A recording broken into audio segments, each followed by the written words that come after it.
Grand site.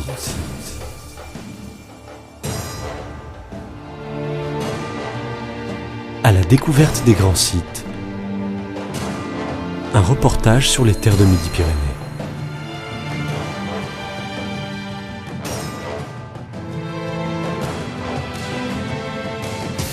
Grand site.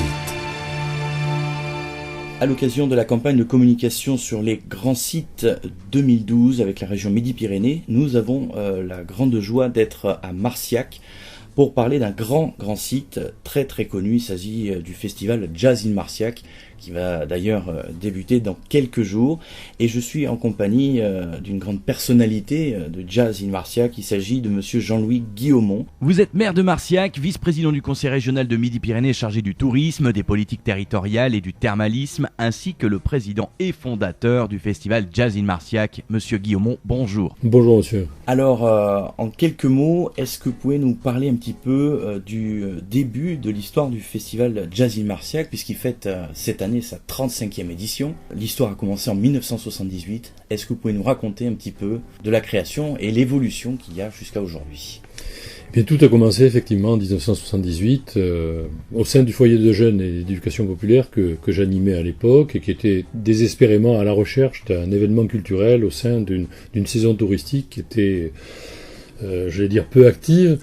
Et donc nous avons décidé, puisque un certain nombre d'entre nous avaient un goût immodéré pour la musique de jazz, de mettre en forme un premier événement qui s'est déroulé dans les arènes de Marciac, puisque nous ne disposions d'aucune infrastructure susceptible d'accueillir cette manifestation. Et puis cette série de concerts qui s'est étalée sur l'ensemble d'une journée, avec un concert le soir, a connu un grand succès. Plus de 800 personnes ont participé à ce premier concert. Ceci nous a donné envie de prolonger l'aventure. Et puis l'année suivante, donc nous sommes installés dans l'usine de meubles locale, l'usine d'Inguidar, qui à l'époque donc fermait au mois d'août, et nous avons improvisé, transformé un atelier donc en salle de concert. Et puis l'année suivante, nous avons créé de nouveaux développements, et puis nous sommes installés quelques années plus tard sur le site du stade municipal sous un petit chapiteau, et puis le chapiteau a grossi, a enflé au fil du temps pour devenir aujourd'hui une très belle structure qui accueille en moyenne 6000 personnes pour chacune des soirées de Jazz in Marciac. Alors ce festival Jazz in Marciac a une grande renommée, une renommée internationale. Comment s'est fait l'évolution, notamment avec la venue de grands artistes, notamment Winston Marsalis.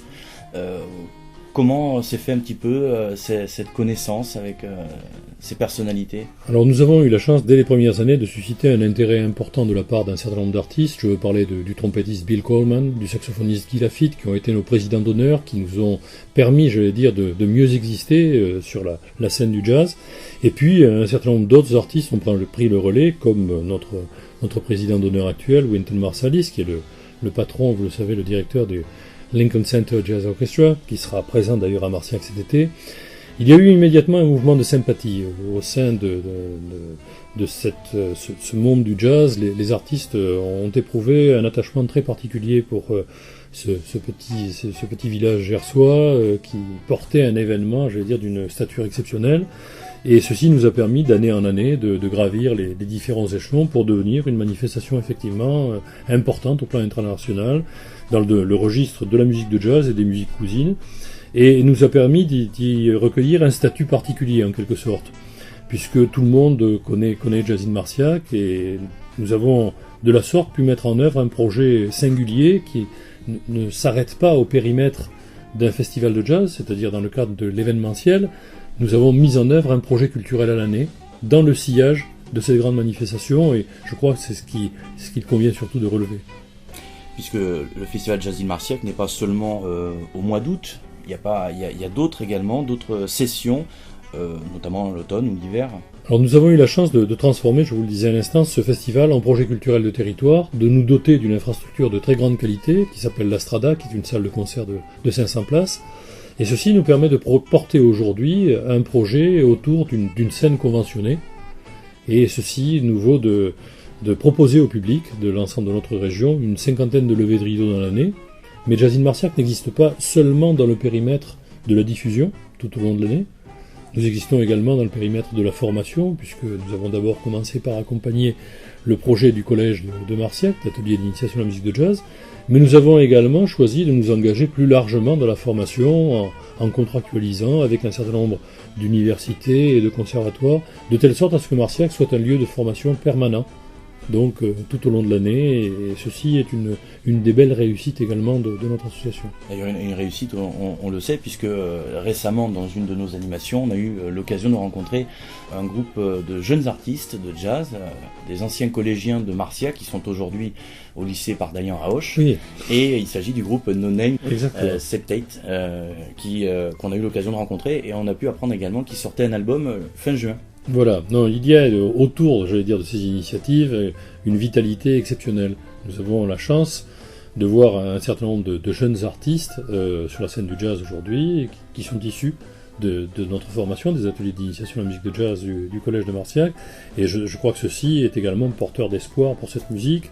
On citait volontiers Émile Parisien, mais aujourd'hui Leïla Martial et un certain nombre, Benjamin Doustessier, un certain nombre de jeunes musiciens sont issus effectivement de nos formations, et ceci est vraiment une grande satisfaction pour nous tous.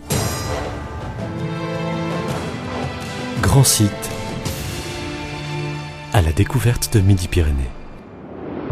Alors, peut-on faire maintenant un petit tour des lieux, une petite visite guidée des différents sites qui sont présents donc sur le festival Jazz in Marciac, plutôt sur la ville de Marciac, avec, vous avez parlé tout à l'heure de l'Astrada, qui est tout récent. Voilà, c'est un site effectivement récent, puisque nous l'avons inauguré l'année dernière, qui donnera cette année une quinzaine de concerts dans des registres très différents, et donc avec une programmation très singulière par rapport à celle de la scène principale du chapiteau. Donc deuxième lieu, ou premier lieu plutôt le chapiteau, qui pendant 16 soirées va donner 2 concerts de très très grande qualité, de très haut niveau, dans des registres très très différents. Et puis troisième site, incontournable également, la place de l'Hôtel de Ville, sur laquelle nous nous trouvons, qui dispense de 11h à 20h tous les jours, donc une programmation de très bon niveau également, et gracieusement, puisque nous souhaitons que tous les publics puissent accéder, je vais dire, à cette musique. Et puis nous avons également le lac, qui est un lieu supplémentaire donc d'animation musicale. Et puis je ne parle pas des initiatives qui se prennent, d'abord des clubs qui existent aujourd'hui à Marciac. Un certain nombre de lieux ont pris des initiatives de qualité, l'atelier par exemple chez monsieur et madame Vozeran. Je sais que Gigot également prendra des initiatives dans le domaine musical. Et puis ce qui se passe très spontanément, c'est-à-dire le festival off, toutes les initiatives que prennent soit les commerçants, soit des porteurs de projets privés, et qui constituent un élément supplémentaire d'animation par rapport à ce qui est programmé dans le cadre du festival. D'accord. Donc le festival off, lui, se situe sur la place de l'Hôtel de Ville. Voilà. D'accord. Donc sous un immense vélum, et là toute la journée des milliers de personnes s'y succèdent. Nous recevons en gros, pour que vous ayez des ordres de grandeur, 225 000 visiteurs tout au long de cette période, dont un peu plus d'une cinquantaine de milliers sous le chapiteau. Donc vous voyez, ceci constitue quand même un public important. Alors en ce qui concerne le chapiteau, où se trouve-t-il à Marciac ? Ah oui, il se trouve, vous savez, il y a des lieux comme ça qui sont importants. Le stade municipal, le terrain de rugby est un lieu important, et c'est celui sur lequel nous nous installons pendant une période.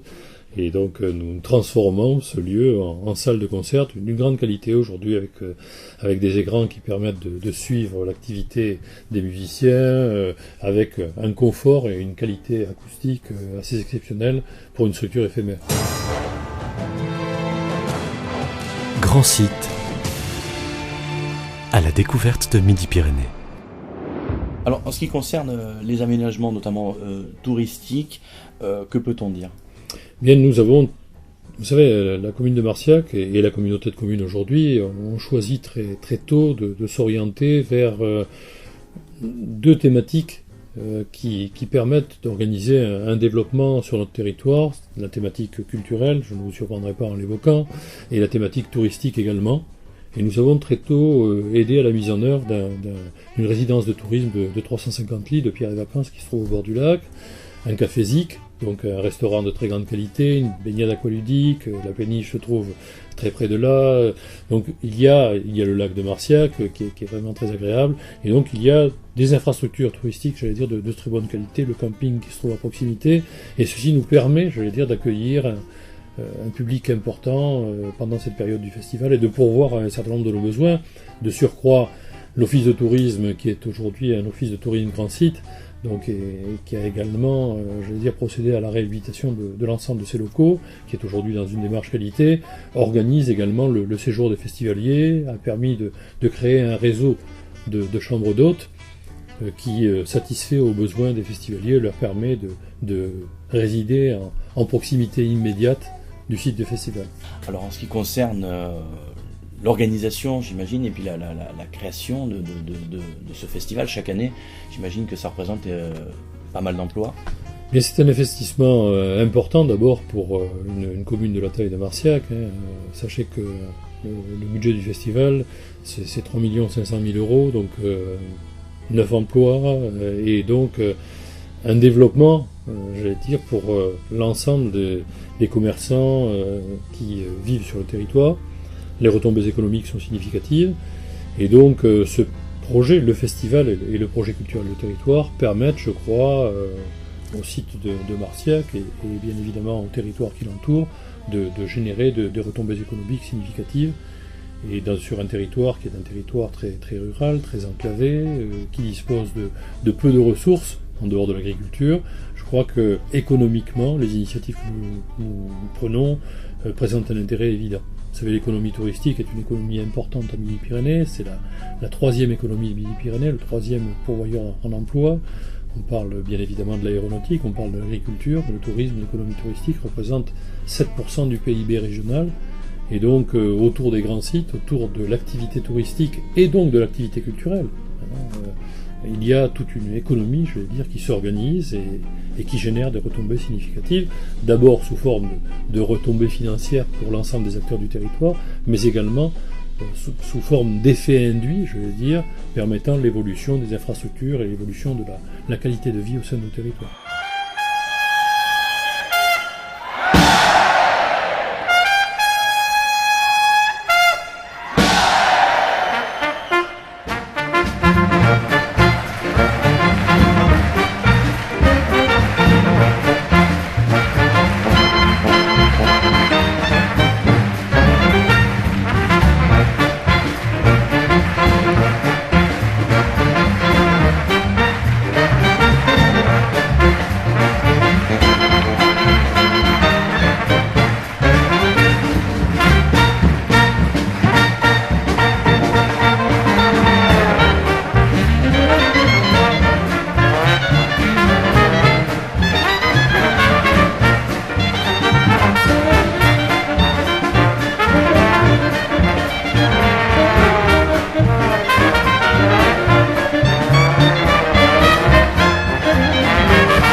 Grand site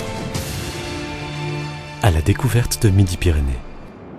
Alors Monsieur Guillemont, vous êtes donc le président et fondateur du festival Jazz in Marciac. Qu'est-ce que vous pouvez dire donc aux auditeurs qui nous écoutent pour le festival qui va débuter dans quelques jours, puisque ça sera à la fin du mois, et jusqu'au 15 août, et surtout c'est la 35e édition.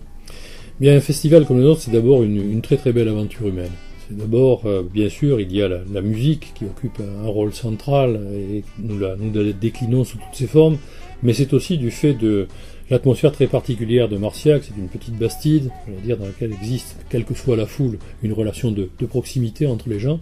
Et il y a l'extraordinaire mouvement des bénévoles de Jazz in Marciac, 850 personnes qui sont mobilisées autour de l'événement et qui lui donnent, je crois, des caractéristiques très particulières. Quand les gens se trouvent à Marciac, ils nous disent qu'ils sont heureux, de vivre dans ce bain musical, mais ils nous disent également qu'ils sentent une grande proximité avec la population de leur territoire et que ceci contribue largement à la qualité de l'accueil. Si vous ajoutez à cela une gastronomie assez flamboyante et des produits de grande qualité, eh bien ceci permet, je crois, de passer un très bon séjour, de venir se ressourcer au sein d'un territoire rural qui n'a rien perdu de son authenticité, quelle que soit l'atmosphère dans laquelle on se trouve, et même s'il y a beaucoup de monde, on sent partout, cette présence du monde rural qui est à la fois rassurante et qui génère, je crois, un comportement extrêmement positif de la part de l'ensemble des acteurs. Donc en ce qui concerne le programme du festival qui va venir, où peut-on se renseigner pour avoir le contenu du programme Alors vous pouvez vous renseigner bien évidemment auprès de Jazz in Marciac, il y a un numéro, c'est le 0892 690 277 ou sur notre site jazzinmarciac.com, qui est un site que nous venons justement dans le cadre de la politique des grands sites de Midi-Pyrénées de réhabiliter. Et puis il y a aussi la possibilité, de se renseigner auprès de l'Office de tourisme pour non seulement prendre connaissance, de l'ensemble des concerts, de la programmation officielle, de la programmation du Festival BIS,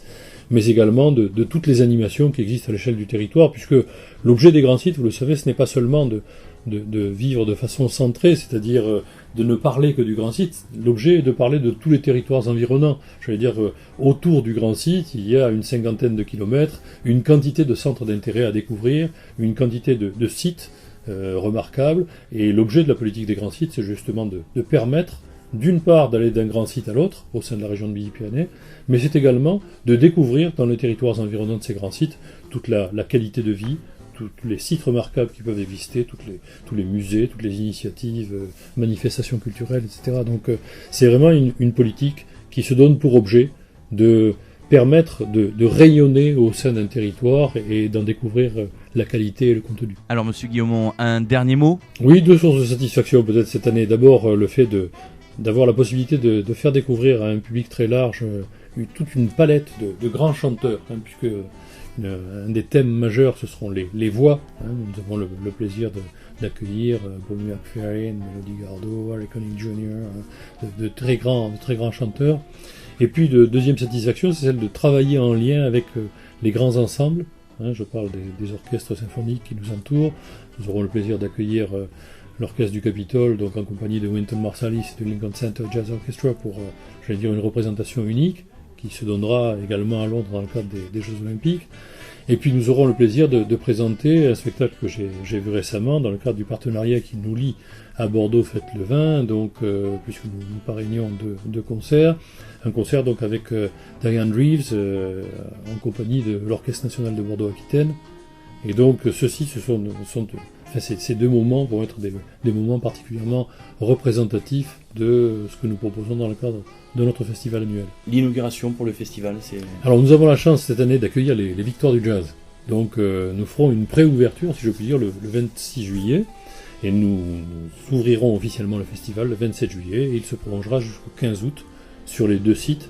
Donc sur le site d'abord du Chapiteau, sur le site de la Strada, même un troisième site, et bien sûr sur la place de l'Hôtel de Ville, où vous pourrez de 11h à 20h tous les jours écouter des ensembles d'excellente qualité. Eh bien, Monsieur Jean-Louis Guillaumont, merci. C'est moi qui vous remercie. De nous avoir accueillis pour nous parler de ce grand site qu'est le festival Jazz in Marciac. Merci, et puis je vous invite bien évidemment à être des nôtres pendant la période pour vérifier que tout ce que je vous ai dit est exact. Je vous remercie.